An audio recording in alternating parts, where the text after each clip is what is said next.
మీ బంగారం తాకట్టులో ఉందా? విడిపించుకోలేక ఇబ్బందులు పడుతున్నారా? అయితే మీ బంగారాన్ని వెంటనే విడిపించి కొంటాం. గణేష్ గోల్డ్.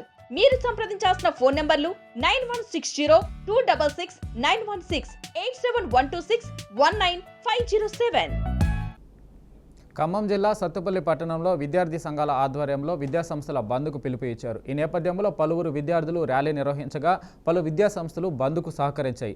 రాష్ట్రంలో కాంగ్రెస్ ప్రభుత్వం ఏర్పడి 18 నెలలు కావస్తున్నా విద్యారంగ సమస్యలు పరిష్కారం అవడం కాలేదని, సమస్యలు మరింత అధికమవుతున్నాయని విద్యార్థి సంఘాల నాయకులు ఆరోపించారు. 420 హామీలతో అధికారంలోకి వచ్చిన కాంగ్రెస్ ప్రభుత్వం ముఖ్యమంత్రి రేవంత్ రెడ్డి విద్యారంగానికి బడ్జెట్లో 15% కేటాయిస్తానని చెప్పినా ఇప్పటి వరకు అమలు కావడం లేదని విమర్శించారు.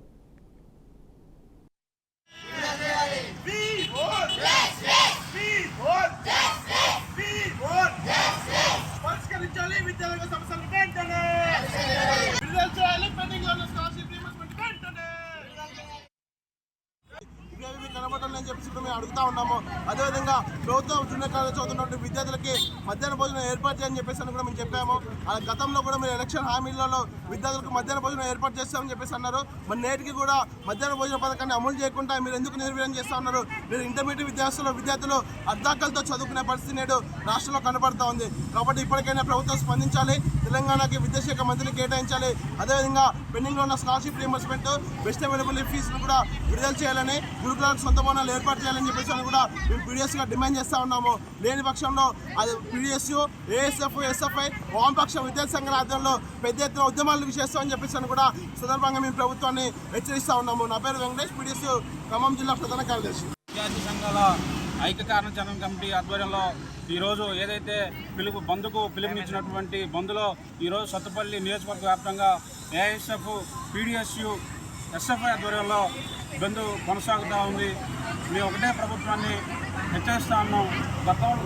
గత ప్రభుత్వం ఏదైతే ఇచ్చినటువంటి హామీలను విమర్శించింది కాబట్టే ఆ ప్రభుత్వం ఇంటికి పోయినటువంటి పరిస్థితి వచ్చింది.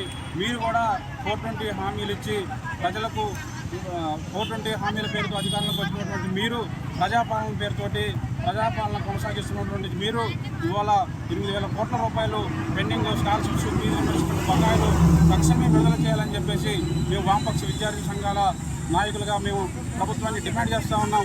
ఏదైతే మీరు గత ప్రభుత్వంలో కేసీఆర్ చెప్పినటువంటి ప్రభుత్వ జూనియర్ కళాశాలలో మధ్యాహ్న భోజన పథకాన్ని ప్రవేశపెడతామని చెప్పినటువంటి ప్రభుత్వం గత 10 సంవత్సరాలు గడిచినప్పటికీ కూడా మరి ప్రజాపాలన పేరుతోటి అధికారంలోకి వచ్చినటువంటి ప్రభుత్వం మరి ప్రభుత్వ జూనియర్ కళాశాలలో మధ్యాహ్న భోజన పథకాన్ని తక్షణమే ప్రారంభించాలని చెప్పేసి మేము ఏఎస్ఎఫ్గా ప్రభుత్వాన్ని డిమాండ్ చేస్తూ ఉన్నాం.